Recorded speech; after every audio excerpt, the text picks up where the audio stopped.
Well, thanks guys. This is another Test Miles review, and this is the brand new GMC Acadia. You'll notice a few things about the car. It looks like a GMC from the outside, but it's actually smaller than previous generations. Now, Americans have a hunger for these large SUVs. Even though gas prices are creeping up, Americans are still buying them. We're going to put it on the road, off the road, and check out how the interior has changed.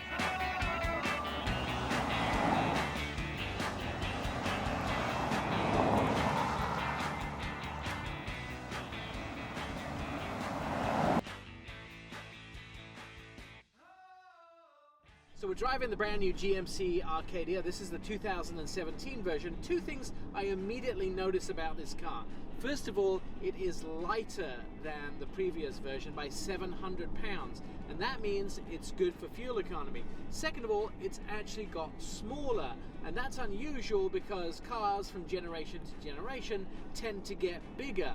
Now, they made it smaller for two reasons. Number one was that this vehicle now is maneuverable inside the city, which means that you can find places for it to park much easier and you can get down narrower streets. Number two is they made it smaller for the fuel economy reason. Now, Car and Driver gave this car a 5 out of 5, but they were the only ones. Everybody else has given it around 75% out of 10, so 7.5 out of 10 or so. I think it's much improved, especially on the interior and the electronics, but you have a selectable switch on the inside that allows you to put it in different modes, and it actually changes the throttle mapping, it changes the suspension, and it also changes the shift points of the transmission.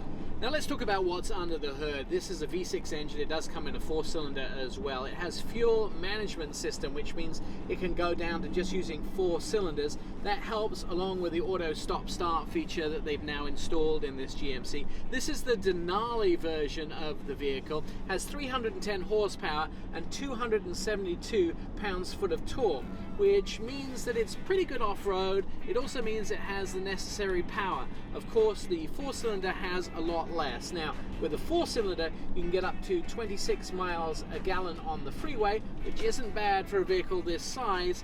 And of course, with that auto start-stop, it helps you keep that fuel economy up by about 10%.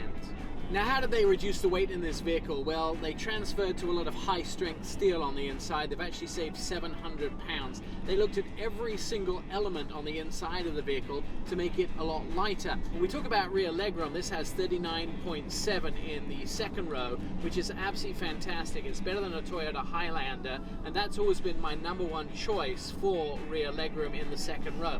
If we talk about space in the back, it has 79 cubic feet of space in the back, which means you can get a lot of extra luggage and stuff when you're hauling things around, let's just say on a weekend. Now let's talk about what we feel when we drive. It really does hold the corners well. I have zero wind noise. I can't hear any wind noise whatsoever. However, I can hear a little road noise from the tires, so the dampening between me and the floor is not as thick as I'd like. However, the design of the vehicle cuts down on the wind noise 100%. Haven't heard any whatsoever.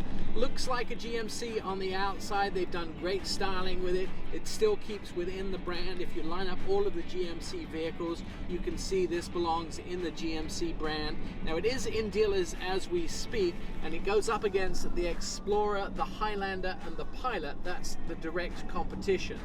Now, the price of this vehicle in the 2-wheel drive version, 4-cylinder, starts at under $30,000. In fact, $29,995. Now, the all-wheel drive has a twin clutch system, which means it is pretty seamless when you go in and out of all-wheel drive. Now, as far as the interior is concerned, GM have done a lot to make this not like a GMC vehicle.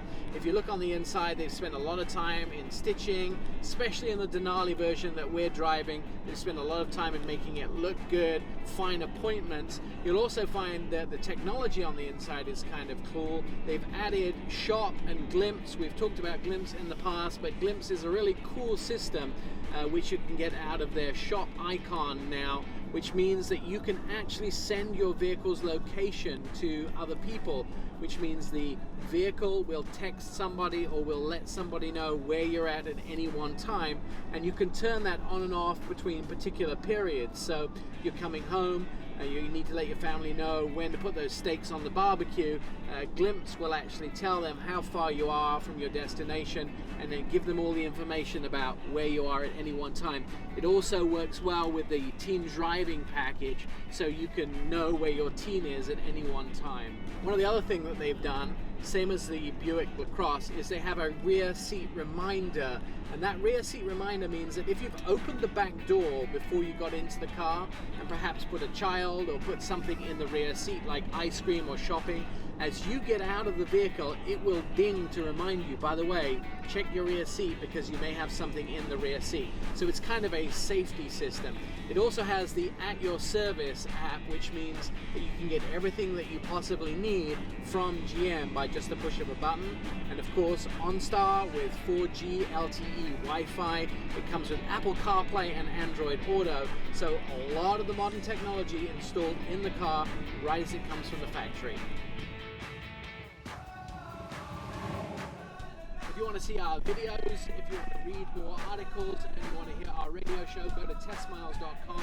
Please subscribe to us on YouTube. And of course, we'll be back again very soon to review some more vehicles.